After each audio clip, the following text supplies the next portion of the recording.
This audiobook here is more like a Cliff Notes version of ancient Wyrding history. And it's written by me, John Storm. I originally started writing it August 7th of 2004, and I finished it just recently. It's a historical analogy to all the Wyrding clans. In the ancient days of our craft, it was recorded that there were over 200 ancient Wyrding clans descended of otherworld blood and trained in much wisdom beyond the pale of our human race. On mountaintops, sea floors, and around the globe are the evidence of these interactions found in the fantastic megalithic structures of incredibly massive stones, expertly fit together without mortar, withstanding the test of time and earthquakes, nearly all of which that are beyond our ability to lift, move, and fit with such incredible precision to this very day. Note that the civilizations are long gone, and some forgotten, but that the structures they build stand to this day. In several cultures, it has been recorded that many troubles came of this interference in our world as a direct result of this knowledge and technology. We were not ready or had reached the full age of maturity as a people to manage it wisely, as even today most of our world is subject to 13 of the worst of those ancient clans, and they use our craft to murder, rape, and ravage the diverse peaceful peoples of our planet for their personal profiteering. I cannot argue the previous point. They have a saying among themselves, "In the land of the blind, the one-eyed man is king." It has become a symbol to them of their power over the world today, and the mystics of their ilk rule over the masses by mystifying and obscuring the truth from all of the people they abuse at their whim. They have hobbled the populace for centuries out of hand with false histories, traditions, dogmas, and doctrines of devils in order that they may be masters over you all. But the truth of this history remains that there are yet the remnants of another 187 ancient Wyrding clans of some power and craft, of which I am related to one or more of them, as are many of you. This gene pool has dispersed widely in the last several thousands of years. Power has corrupted absolutely, as was always known that it would. I would take that away and put it back into the proper hands of the people of this earth, where we can all rise and thrive and live good lives and raise our families to a future of bright promise and not one of subjection and slavery. In every race and culture on this earth are the wise, the magi, the sages, mages, wizards, witches, shamans, and true nobility of the old blood, which each of them claims to have descended from the stars of the heavens. As the descendants of such, even yourselves, it is not seemly that you be subject to petty tyrants in this way. I recognize that there are many clans, covens, ancient lineages, and cultures. Because of this, I will keep my treatise here couched in the most general of terms that I can, so that you may apply what I say to what you already may know of your own, and adapt that knowledge as you see fit. I am a Danaan witch of the blood, and no novice in my ways and craft. I am not here to be anyone's master or ruler by any means. I am here to awaken and teach men and women to recognize what has happened to them, to shuck off the chains that hold you all in thrall of the evil powers that move this present world to its murder and madness, or you will not survive what it will undoubtedly bring to all of you. I am here to share with you the story of how we came to this point and retained our own power, and how using much the same, you may find your own power and wield it to the benefit of your own people. You will hear it said many times in the course of this essay that knowledge is power. It's high time that you all learn to apply that as more than simply an ancient wise or clever saying, and wield it as the life-changing tool. As by what the Wiccans know as the threefold law, anything we do, be it good or bad, comes back upon our own heads threefold. If you abuse your power, it will destroy you and yours as surely as these 13 illuminist Wyrding clans will ultimately destroy their own from the face of this planet. Take what I give you here in the spirit in which it is given, and do well and responsibly with it, and you will bless your own clans for many, many generations to come by your wisdom and deeds. This, and only this, is my agenda as a witch of the blood. I withstand the darkness, to break its chains upon my ancient siblings, in order that light and peace may one day prevail. A long memory. I just want to live a nice, normal life. Being a hereditary witch, perhaps a nice, paranormal life would be a bit truer to form. But no matter what kind of family one is born into, each will have its own definition of normalcy. In our own family, we lived and worked within our own boundaries for many centuries. So in our own minds, we have a very well-established sense of what is normal. Within the past 3 generations or so, some marked changes have occurred in the natural order of things as we know them. This is probably where the divergence begins. But I suppose a bit of our own biased version of history should come first. Truth told, we've been watching the world change around us for many millennia. One age ends and yet another begins, and then many of the rules change. Old concepts are cast off as unprofitable, and new ideas embraced as though they've been proven by time. The Celtic wheel ever turning. Of the Tuatha De Danann, and then the witches and druids, we saw the Roman Empire born after our old trading partners, the Etruscans, were killed off, died out, or were assimilated into the ascending Roman culture. Our warriors once honed their skills bullying the Roman legions. Eventually they grew strong and organized enough to repel our assaults, and then our choices were to be driven out of Central Europe or submit to Roman rule. As a people, we either rode the Silk Road eastward to our oldest Mongol allies, or we fled to the Western Isles and kept the worst of Rome at arm's length. There we remained Celts. The Roman Empire fell, and the Holy Roman Empire sent its own envoys to capture Celtic hearts and lands. For the most part, Celts resisted well until over the years the Church of Rome had sainted those parts of our culture that it agreed with and demonized everything else that didn't follow Roman thought. These were dangerous times, and forfeiture was your very life. Again we saw ourselves withdrawing into the shadows of history and out of the attention of a xenophobic mob of Roman sycophants. We cloaked ourselves well in these shadows that came with their darkness. The Anglo-Saxons became the English Empire, and the Celts were the first annexation of that empire. The English landed gentry needed more land for the newest generation, and the Scots, Welsh, and Irish occupied that land. We spoke our own language, honored our own chieftains, practiced our own faith, played our own music, raised our sons and daughters after our own time-honored traditions. This was very un-English, and therefore unpopular and costly. Costly for those who insisted upon their right to be themselves. It seemed that the English had a vision to make the world over into their English image, whether it fit us or not. We ultimately lost everything and seen it handed over to someone with no regard for our lives. Celts are a stubborn race. We lived, loved, danced, and wore most fiercely and passionately. We are not English, and most of us will only be Celts from our first breath to our last. Nothing more, and certainly nothing less will do at all. The English had its Anglish language, a conglomeration of all the peoples and cultures it had absorbed. Being peoples of the far ends of the Roman Empire, they had no great love or devotion for Rome, but many embraced the Christian God, if not the Roman Pope.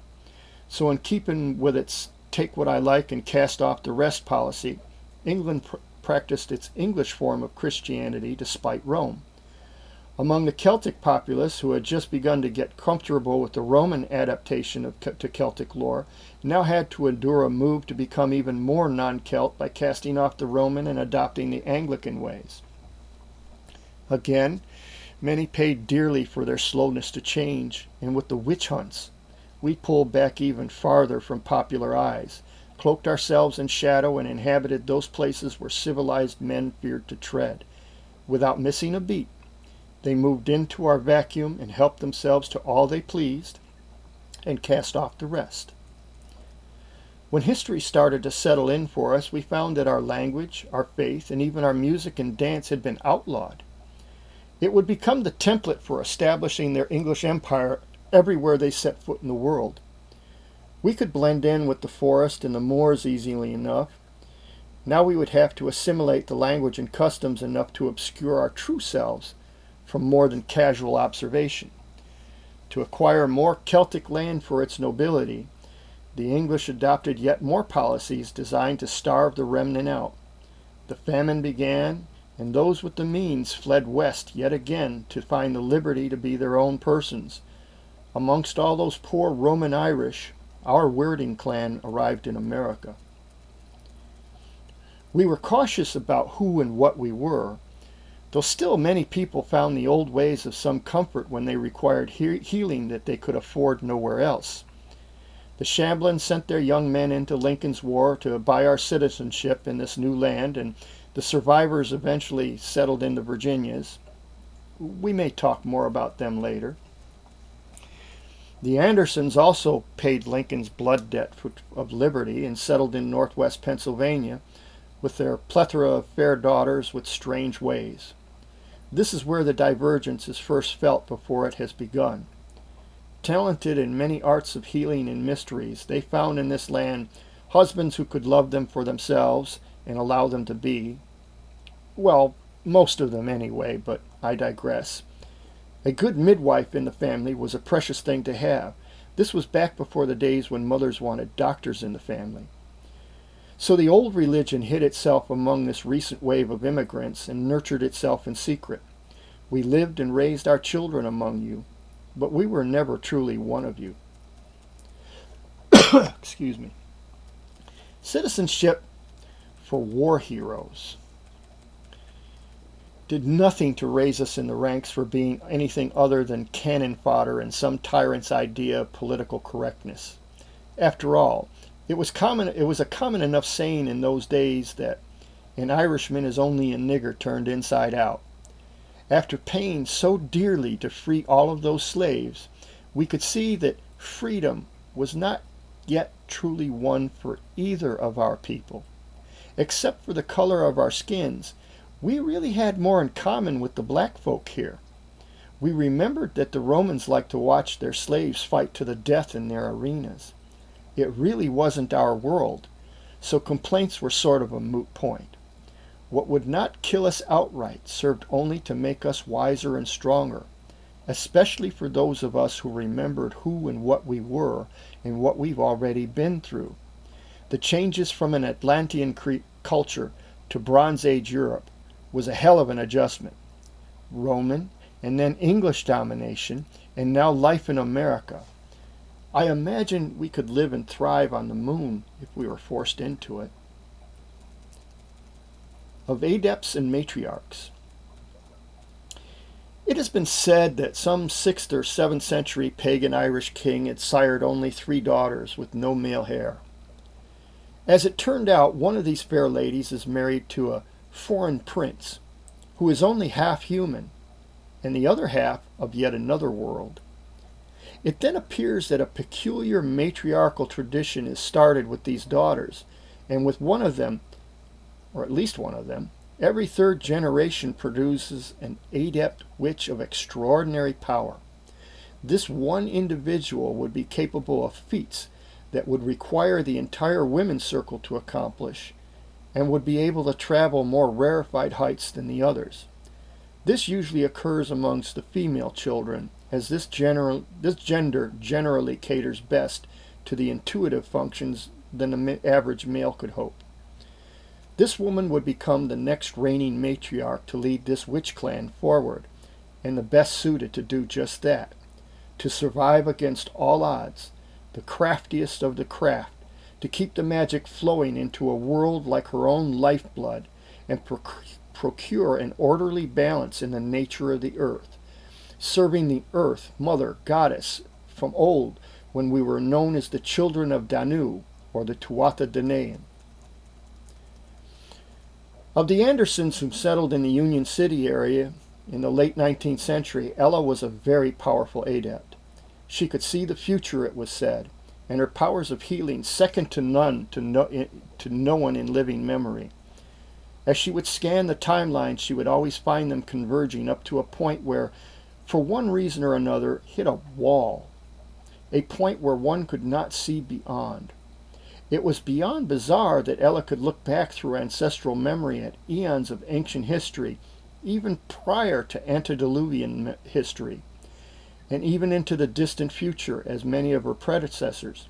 But instead of that vague distant future somewhere out there, this anomaly now looms as a significant landmark about 3/4 of the way through the 20th century. What occurs from that point onward would be anyone's guess. Ella could see the wall that humanity would hit head-on just a short distance into the future, and wondered what it would mean for the Clannad. Emma and Mary sat wide-eyed at her feet as Ella took her daughters through the gazing discipline. A gazing bowl half filled with water sat on the floor in their midst. They saw worldwide war with fantastic flying death machines, and a bomb that could destroy an entire city in a single explosion. A world powered by the very blood and fat of ancient dragons, the dirty winds carrying their acrid breath until holes appeared in a protective circle around the earth. They saw rockets circling the earth and slingshot to the moon, and then the wall. "Is it the end of the world, Mama?" Mary asked in her little girl voice. "Will everybody die?" asked Emma. Ella stood thoughtful for a moment. "It could mean the end of the world as we know it, but not necessarily the death of everyone. Just a major change in times and seasons, most likely." Major changes came regularly in history. The fall of Atlantis, the rise of Rome, Anglo-Saxons, and then the Americans. For all they had seen, there were prophecies that had yet to be fulfilled, and yet that meant that either they were erroneous or to be completed on the other side of the wall. But how had the prophets seen past that point and not remarked on the wall? "Most assuredly, my ladies, we will be living in very interesting times." "But these are interesting times," wailed Mary. "We are positively trouncing the Kaiser across Europe this very moment, and with machines that are but poor shadows of those we have seen. How long will it take us to make the kinds of machines we saw in the scry?" "It could be hundreds of years before we develop that kind of technology. But the timeline didn't allow for more than a half century at this point in time, if that. No, for some reason, knowledge was going to have to jump by leaps and bounds in the next few decades to bring these things to pass before we hit the wall. Do we destroy ourselves with all these abominable machines?" Ella wondered herself into a headache.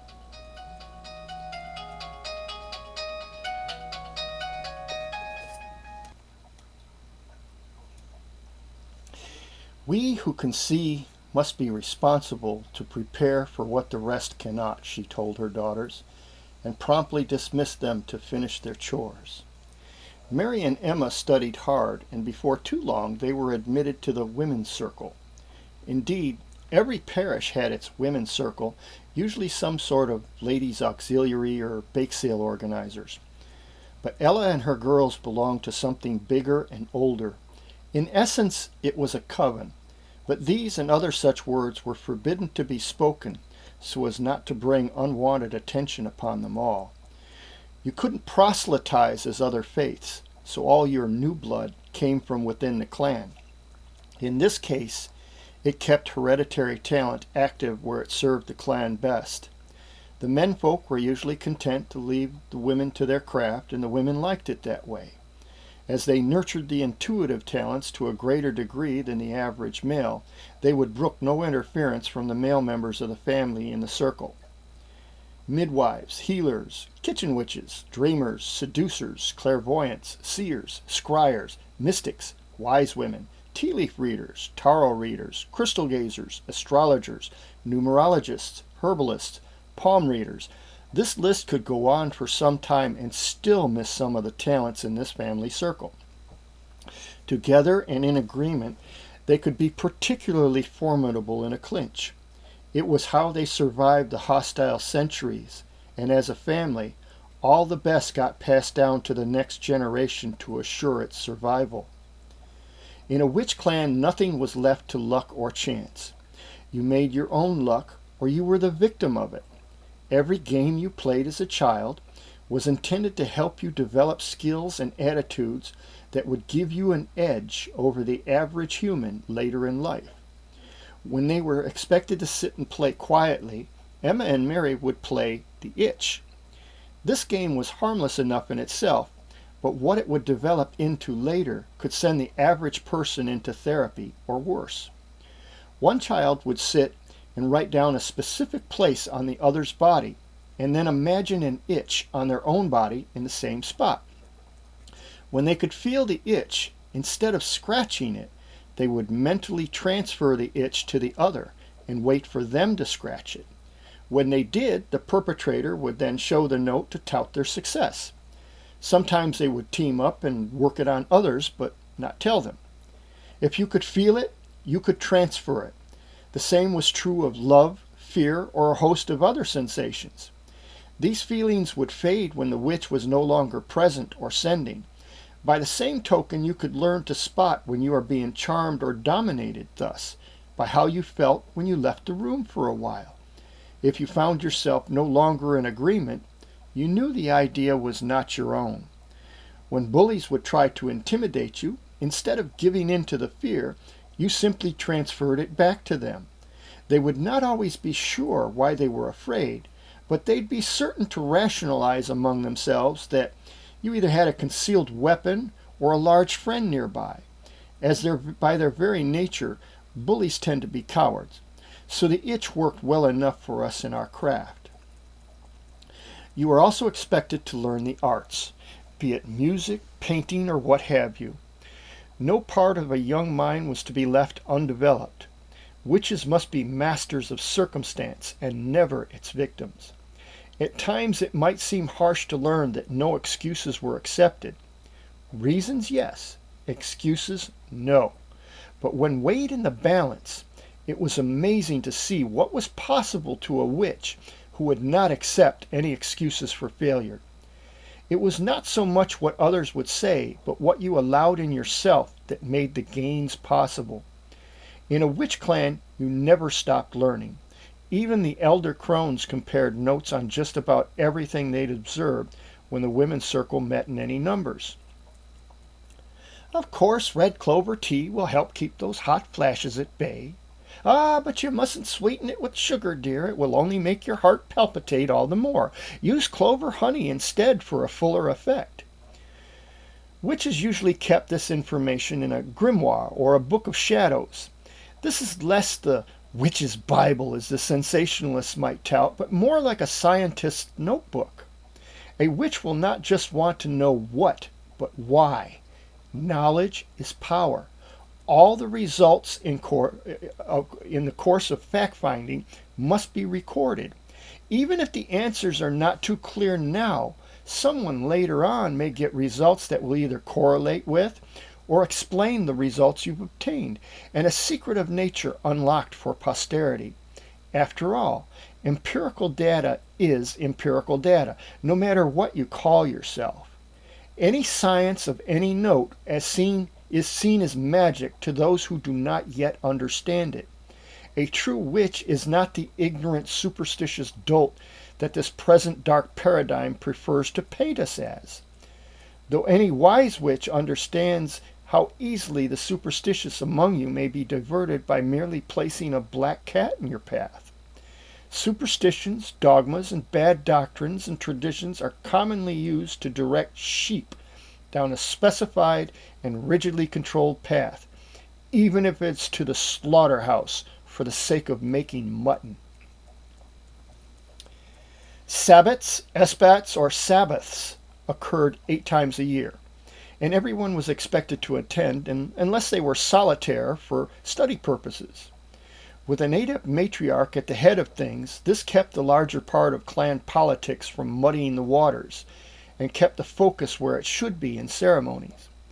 A piece of rural property was kept for such celebrations, a farm in an isolated section of the woods beyond, a trail leading back to a clearing where a consecrated bonfire would be built.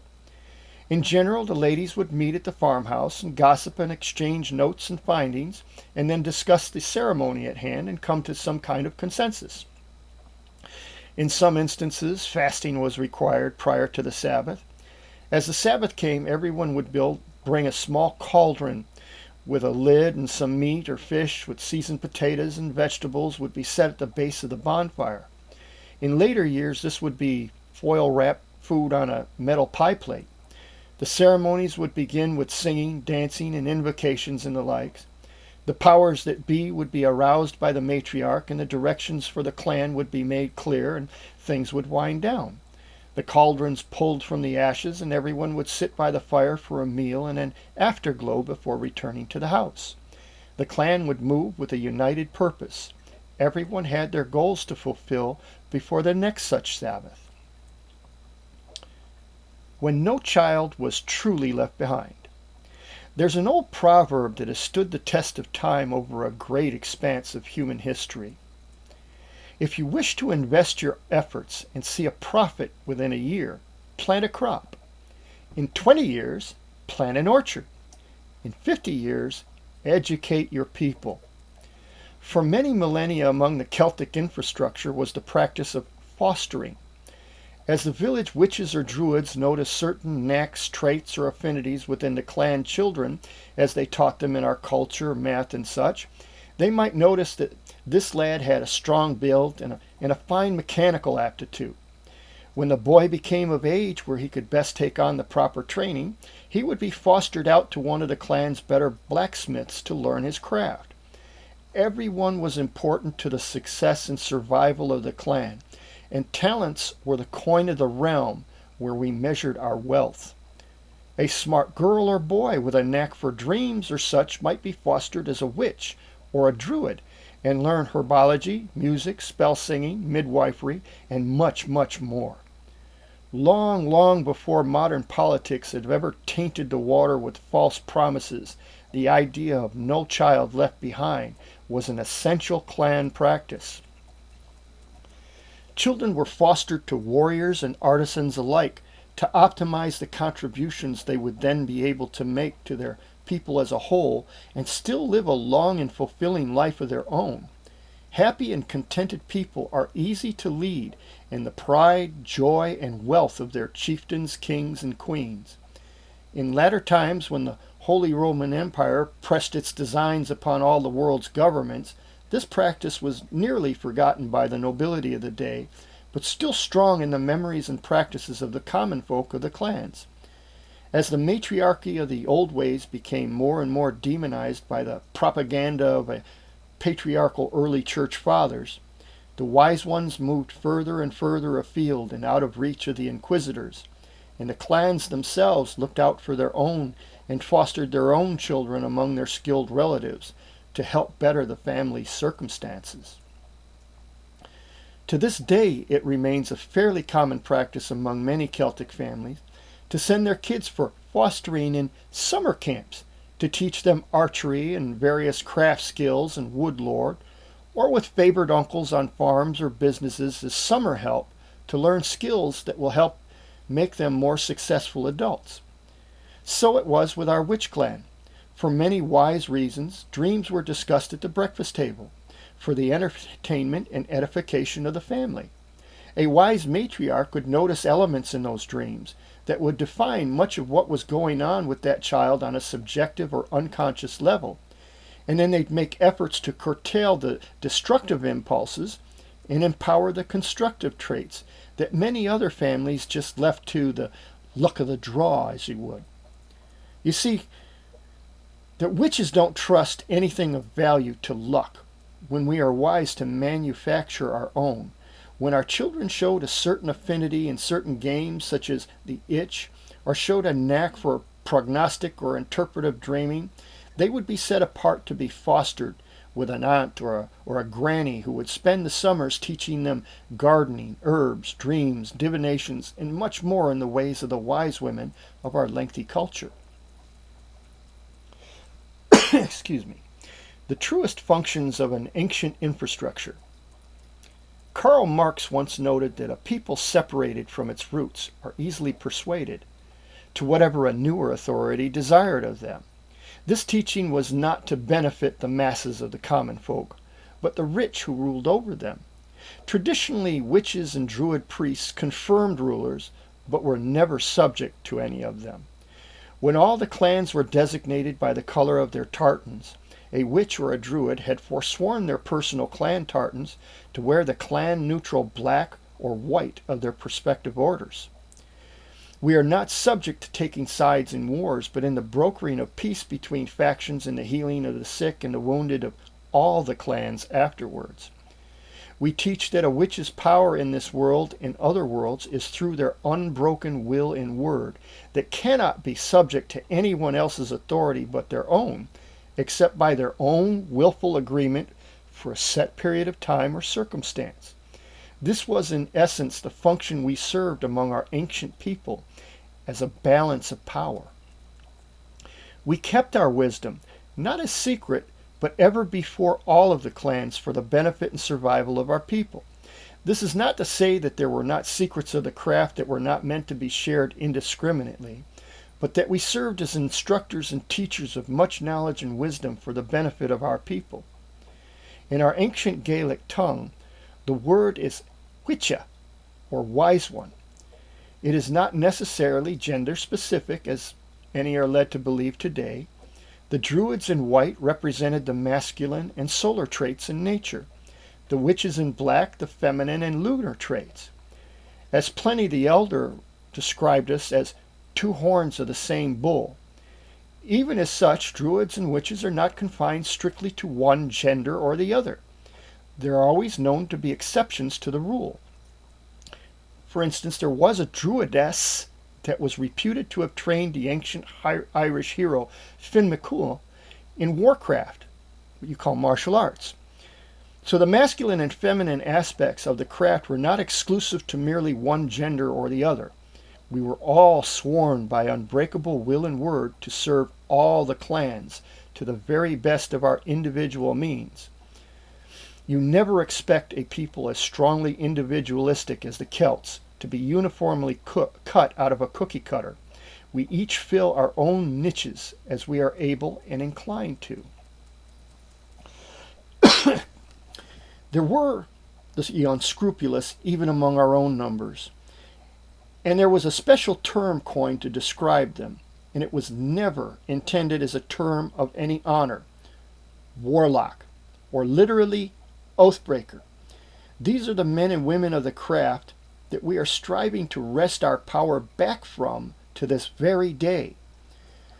They always met in secret, as criminal conspirators have always been known to do, because of their business dealings were always an anathema to the people they involved in them. It followed suit then that their holy language of their craft was Latin, the trade language of their day, and it still is to this very day among their kind. It is seen and felt as a blow even today in the twisted verbiage of legalese and modern pharmaceuticals, which was known of ancient times as the sorcerer's craft. This was not to say that all sorcery was evil, but certain unscrupulous magi used it to prey upon the public and earn the entire craft the distrust of the populace.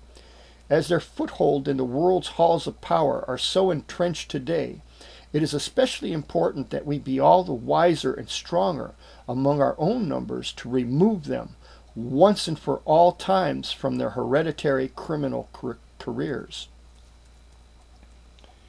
The Witan. As I've already mentioned, the Celts were always as strongly individualistic and fiercely clan-oriented and often warred among themselves.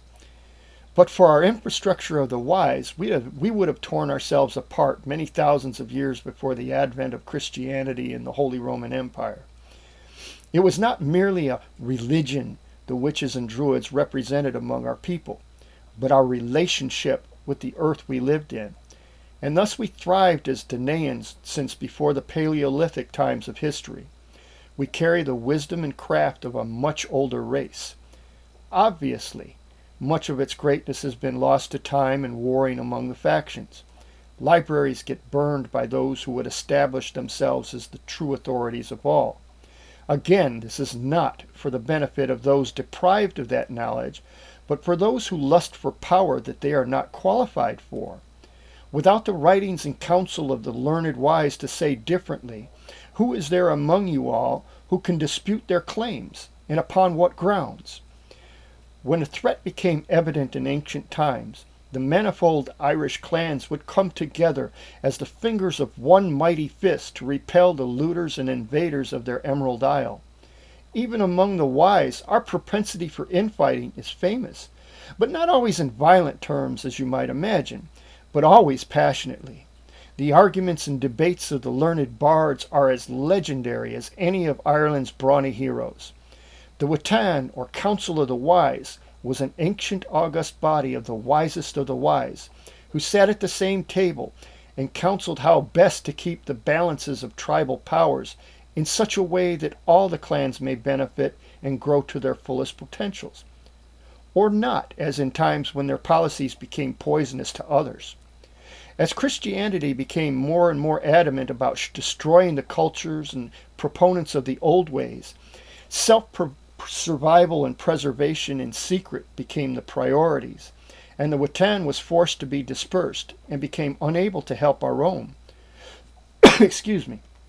Nobles could not allow themselves to be seen in the company of their former witch or druid advisors, and by this lack they became easier prey for our mutual enemies.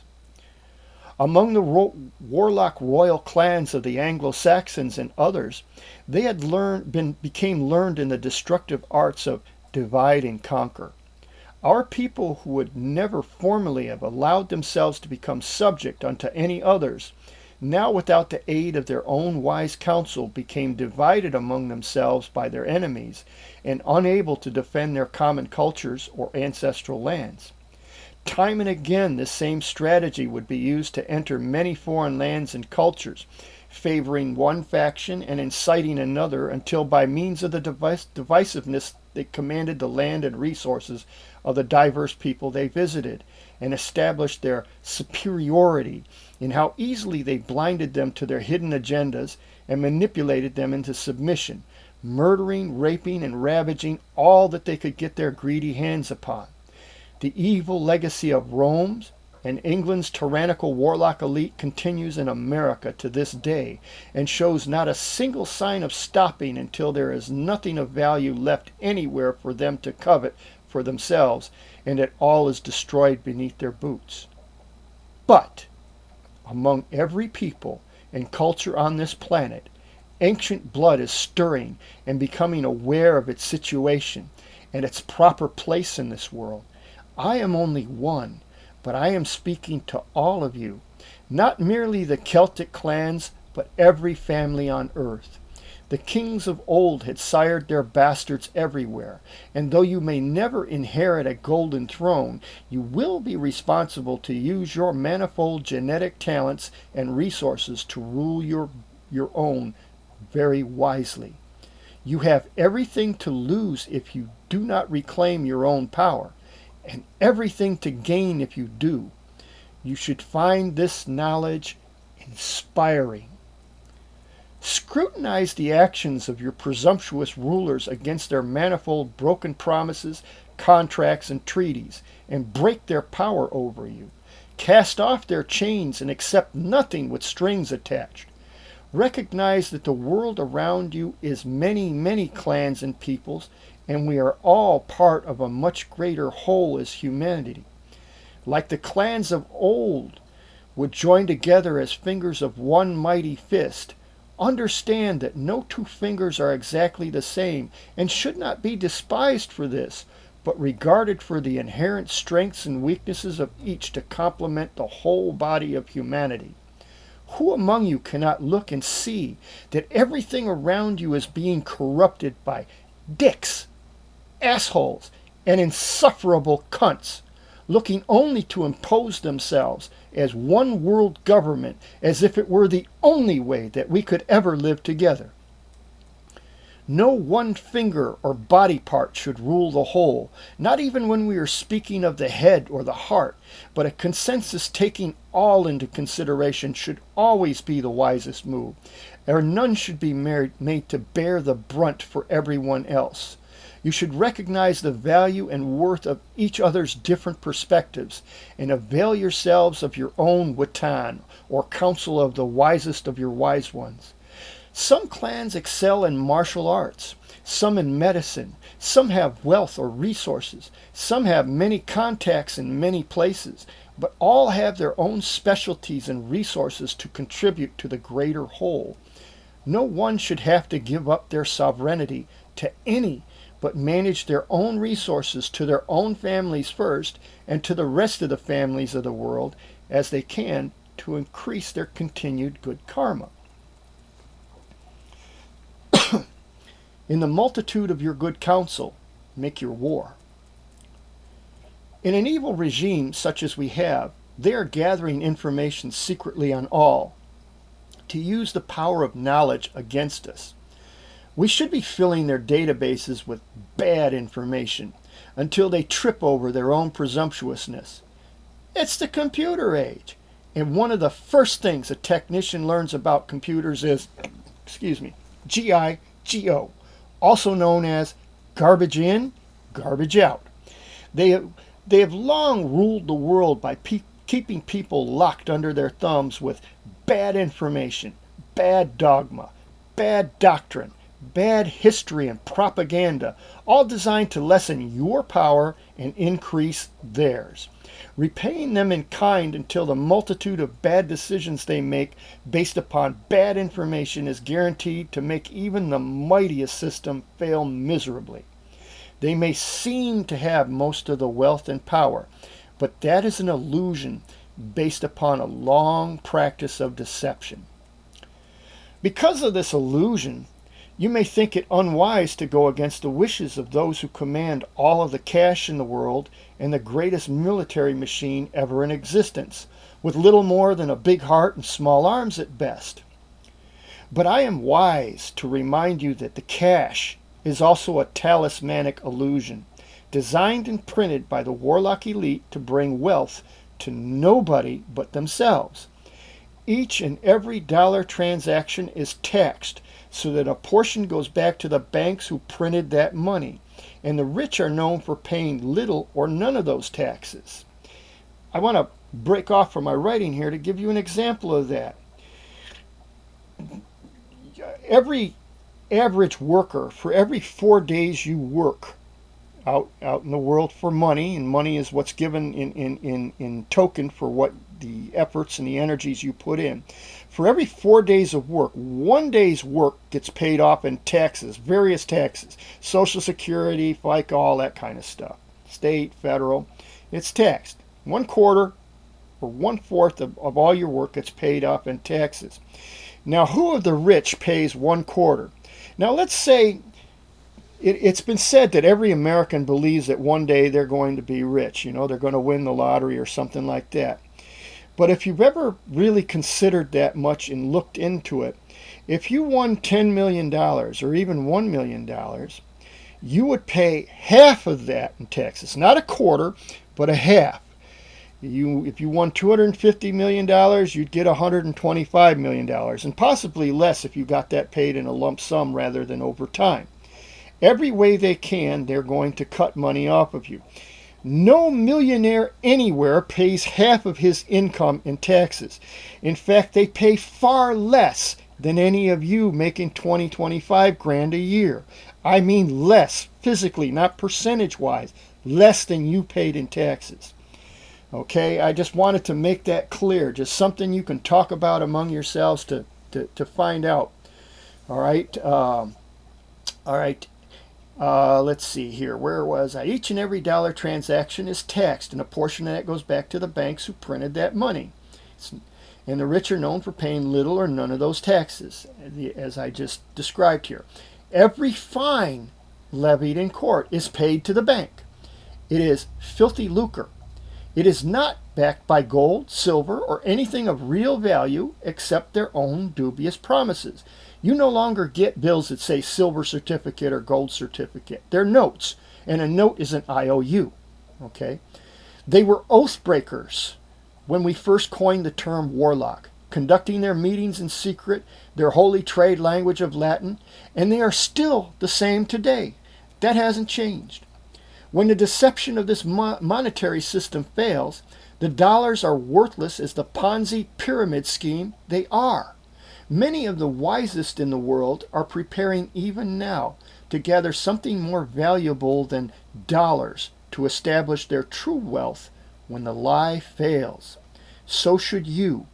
You have many things of real value, and even if you are standing there right now with nothing but empty pockets and a torn pair of pants, you have real skills which are always valuable to somebody when they need help getting things done.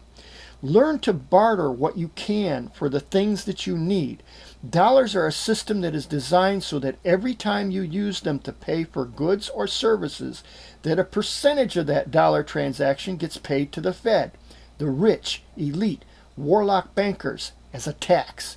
They didn't earn it.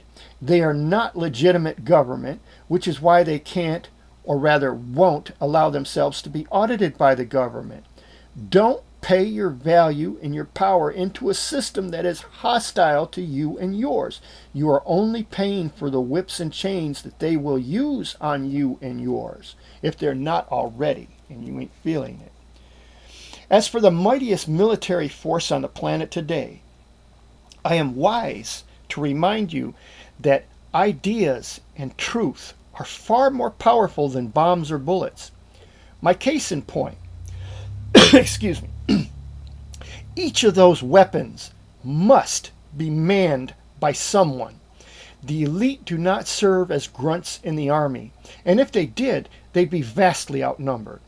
Those are our sons, daughters, nieces, nephews, cousins, fathers, husbands, uncles, and such, filling each and every one of those uniforms. Every one of them was deceived to serve, even as you at home were. They enlisted under a misconception of duty and honor, and this was perpetrated and sealed with an oath to defend and protect our liberties against all enemies, both foreign and domestic. Now, the wording may be different in other countries, but the precept comes out the same, and any good citizen would have no problem in agreeing with that. As long as they can be made or bullied into believing that that is what they signed up for and that that is what they are doing, then they will rain destruction with those weapons with all due gusto. As long as they agree with their masters, they will obey them. But suppose they were individually shown the truth of whom they are serving, and that their commanders are a hostile force to the freedom and liberties of families everywhere, abroad and at home. Of course there will be those soulless automatons among them who will still obey their masters without a conscious thought in their empty skulls. But for nearly all of those good sons and daughters we had all raised, which way do you think they will point those weapons now, once they know? See, we don't have to outgun our own military. We need only to educate them and raise our children to understand. Their homes and families are far more important than making greedy, murdering bastards richer and more powerful to charge us cash for everything we say and do in our own lands. They claim an authority over us that we are by no means required or honor bound by any just law to give inordinate credence to. We are our own masters, and we need to start behaving as such and exercising our own sovereign powers. As each of us finds our own inherent power and claims it, it becomes more widely known as a stark reality that we outnumber them over 100,000 to 1, and that makes us the greater power upon this earth. We can allow ourselves to be divided, and always in numbers that are too weak to resist their ploys, or find our wisdom and manifold strengths and claim our own inevitable futures for our own. Do not contribute to their power base. They have never been known for willingly sharing power. Historically speaking, they murder their own if it represents any competition at their dinner table. Join yourselves with other fit body parts of the human race and cast off this disease that is ailing us all today and sucking the life out of the world like a malignant cancer.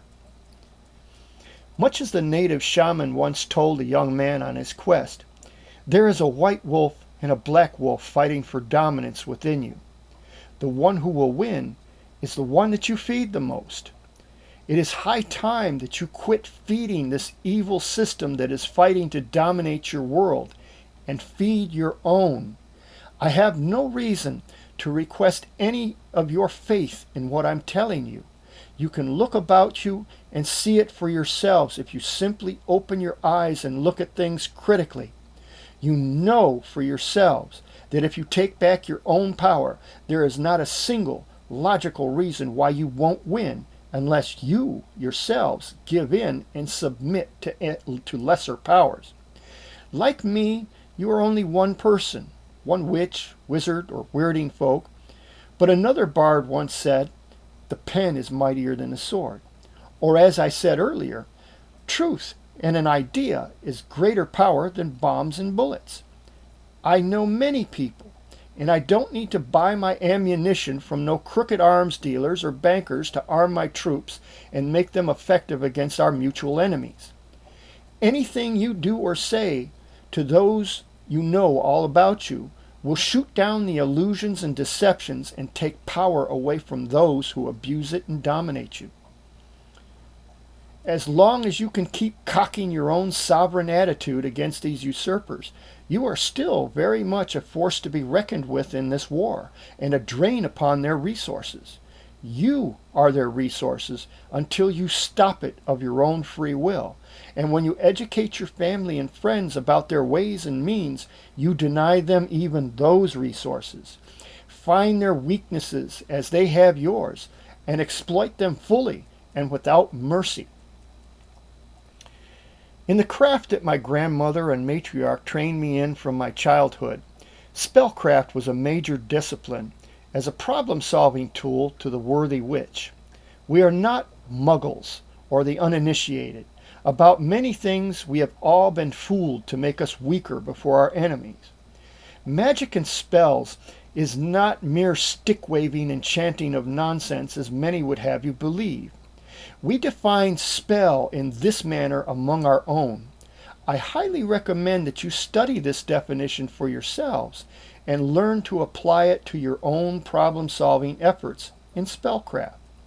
Spell, a period of time where an influence or influences are brought to bear to accomplish a desired goal. There is also a saying among us that the best spell for a cold day is a warm coat. This is to say that it is not necessary that every solution for every problem needs to be occult, mystical, demonic, or require forces that you don't trust or are unfamiliar with. The wisest witches look at their situations with an eye for understanding them and marshals what resources they find at hand to influence those situations to a desired outcome. Whether you call yourself a witch or not, I speak to you as brothers and sisters, my equal. As any good brother would do, I encourage and admonish you to better things, to make us all a much happier family. The karma I gather for doing right by my siblings is a wonderful paycheck all of its own and is never taxed. Love, wisdom, and strength to you all. John Storm, also known on YouTube as Witchman53.